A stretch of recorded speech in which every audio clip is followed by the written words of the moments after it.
Hello students, welcome to our YouTube channel your BSc guide. आज के इस video में हम बीएससी फोर्थ सेमेस्टर केमिस्ट्री का यूनिट नंबर 7 के मोस्ट इम्पॉर्टेंट एमसीक्यूज या कह सकते हो ऑब्जेक्टिव क्वेश्चन और आंसर को डिस्कस करने वाले हैं।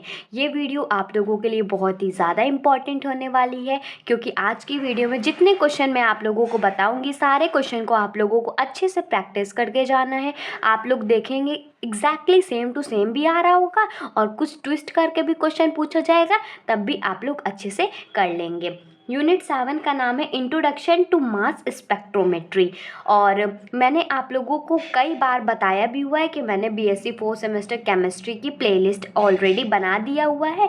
उसमें सबसे पहले सिलेबस कराया हुआ है, तो आप किसी भी यूनिवर्सिटी से बिलोंग करते हो, अगर आपका सिलेबस मैच करता है देन डेफिनेटली आपके लिए ये क्वेश्चन भी इम्पॉर्टेंट है। सबसे पहले जाकर के अपना सिलेबस ज़रूर मैच करिए और कमेंट करके मुझे ज़रूर बताइएगा कि आपकी तरफ कौन सी यूनिवर्सिटी लगती है। ठीक, मैंने most important unit chapter topic वाली भी वीडियो बनाई हुई है कि कौन सा यूनिट सबसे ज़्यादा इंपॉर्टेंट है, कौन सा कम इम्पॉर्टेंट है, कौन सा टॉपिक जो इम्पॉर्टेंट चैप्टर में से कौन सा टॉपिक मोस्ट इम्पॉर्टेंट जिससे हर बार क्वेश्चन बनते हैं। और मैं आप लोगों को फिजिक्स, केमिस्ट्री, मैथमेटिक्स तीनों सब्जेक्ट पढ़ाती हूँ। अगर आप लोगों को यूट्यूब पे सर्च करना रहा करे कि अगर पूरा कोर्स मेरे चैनल पे मिलेगा ही, तो आप ऐसे सर्च कर सकते हैं बीएससी फोर्थ सेमेस्टर फिजिक्स या केमिस्ट्री या मैथमेटिक्स, लास्ट में बाय योर बीएससी गाइड डाल दीजिएगा। इससे क्या होगा कि मेरी जितनी भी वीडियोज़ होगी फिजिक्स, केमिस्ट्री, मैथमेटिक्स की, सब कुछ आप लोगों के सामने आ जाएगी और प्लेलिस्ट वगैरह भी सामने आ जाएगी, तो कहीं आप लोगों को ढूंढने की ज़रूरत नहीं पड़ेगी। इस वीडियो के डिस्क्रिप्शन में भी मैंने आप लोगों को प्लेलिस्ट का लिंक दिया हुआ है। अब स्टार्ट करते हैं इसके मोस्ट इम्पॉर्टेंट ऑब्जेक्टिव क्वेश्चंस को with their answer.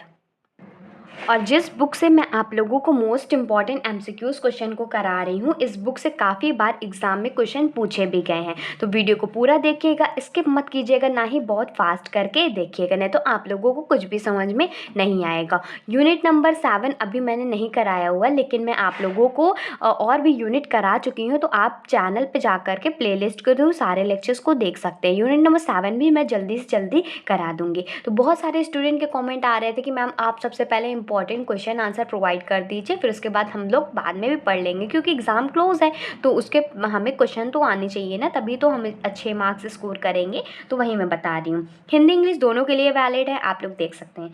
Question number 1 है mass spectrometry is mainly useful for, ये कह सकते हैं यूज्ड फॉर। जो मास स्पेक्ट्रोमेट्री होता है ज़्यादातर किसके लिए यूज़ होता है? ये होता है ऑर्गेनिक स्ट्रक्चरल एनालिसिस के लिए, हिंदी में कार्बनिक संरचनात्मक विश्लेषण। मेरी हिंदी इतनी स्ट्रॉन्ग नहीं है, इंग्लिश स्ट्रॉन्ग है, तो मैं इंग्लिश में पढ़ूंगी, आप लोगों को इसमें से आंसर देख करके नोट डाउन कर लेना है। ठीक, तो कह रहा है मास spectrometry is mainly used for, ये ऑर्गेनिक स्ट्रक्चरल एनालिसिस के लिए ज़्यादातर यूज़ होती है।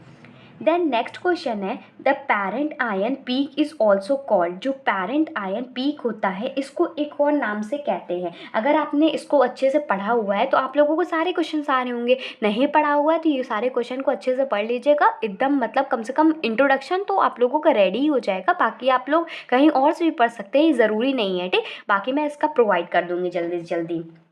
तो सेकंड वाले का आंसर हो जाएगा बी वाला, मॉलिक्यूलर आयन पीक। जो पेरेंट आयन पीक होता है उसको मॉलिक्यूलर आयन पीक भी कहा जाता है।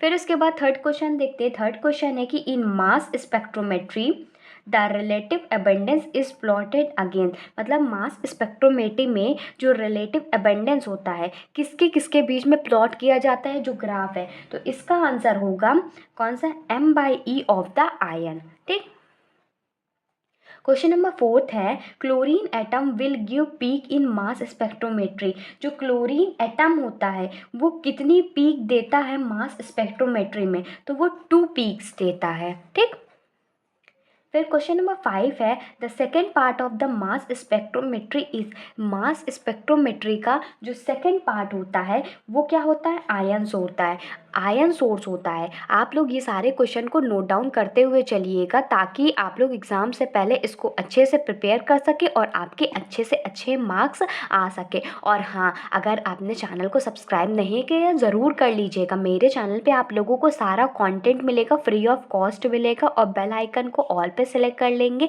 तो इससे क्या होगा कि मेरी हर वीडियो की नोटिफिकेशन आप लोगों को आधे घंटे पहले मिल जाएगी। ठीक, और मेरी हर वीडियो शाम को 6 बजे और MCQs क्वेश्चन वाली 8 बजे आती है, तो आप डेली एक्टिव रहा करिए। और हाँ, टेलीग्राम चैनल को भी ज्वाइन कर लीजिएगा, उसमें आप लोगों को सारी अपडेट्स क्लासेस के बारे में सब कुछ पहले से ही पता चल जाएगा। ठीक, आगे और भी क्वेश्चन से देख लेते हैं।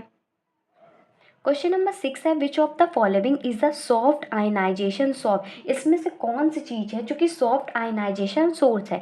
तो electronic impact, field, spark, chemical ionisation जो है वो क्या है? सॉफ्ट आयनाइजेशन सोर्स है। अब यहाँ से देखिए आयनाइजेशन से क्या आ रहा है? आयनाइजेशन आ रहा है ना, तो कुछ आप लोग गेस करके भी क्वेश्चन को लगा सकते हैं, लेकिन एकदम स्मार्ट ट्रिक होनी चाहिए। बाकी मैंने एक प्लेलिस्ट बनाई हुई है एग्ज़ाम टिप्स और ट्रिक्स की, तो मैंने उसमें एग्ज़ाम से रिलेटेड टिप्स भी दिए हुए हैं, कैसे आप लोगों को प्रिपरेशन करनी है, क्या करना है, कैसे नहीं करना है, सारी चीज़ें मैंने बताया भी हुआ है। आप वहाँ से जाकर के कुछ वीडियोस देख लेंगे तो आप लोगों के लिए बेनिफिशियल होगा। फिर क्वेश्चन नंबर 7 है, a magnetic field is only use to separate ions in. मतलब जो मैग्नेटिक फील्ड का यूज़ किया जाता है कौन से आयन को सेपरेट करने में, मतलब किस में इसका यूज़ किया जाता है? तो जो SF मास एनालाइजर होता है उसमें इसका यूज़ किया जाता है। देन नेक्स्ट क्वेश्चन देखते हैं। नेक्स्ट क्वेश्चन है question number 8, ions bigger than parent atom are possible in MS due to. देखो आयंस जो होते हैं अपने पेरेंट एटम से बड़े होते हैं, तो ये पॉसिबल होता है MS में। ये किसकी वजह से होता है, क्या है इसका कारण? तो इसका कारण है collision form by the fragmentation. ठीक, फिर इसके बाद क्वेश्चन नंबर 9 है, which of the following have week parent ion P.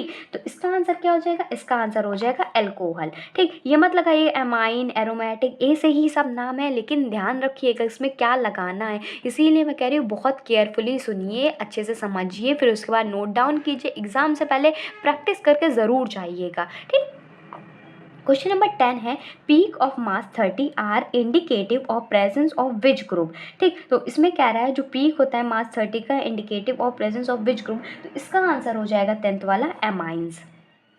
आप लोगों को समझ में आ रहा होगा ना? अगर आपने पढ़ा है तो नहीं पढ़ा है तो इसको प्रैक्टिस करके जाइएगा, आप लोगों को अच्छे नंबर ही तो लाने हैं। ठीक, क्वेश्चन नंबर 11 है, ionization method use in mass spectrometry are is. इसमें कह रहा है जो आयनाइजेशन मेथड होता है जो कि मास स्पेक्ट्रोमेट्री में यूज़ होता है वो किस में यूज़ होता है? तो इसका आंसर हो जाएगा 11th वाले का। देखिए इलेक्ट्रॉन आयनाइजेशन में भी इसका यूज़ होता है, केमिकल आयनाइजेशन में भी यूज़ होता है, डिस्टॉर्शन आयनाइजेशन में भी होता है, तो इसका आंसर हो जाएगा डी वाला, ऑल ऑफ दीज हो जाएगा। ठीक, फिर इसके बाद नेक्स्ट क्वेश्चन देखते हैं। क्वेश्चन नंबर 12 है, tallest peak in the mass spectrum is.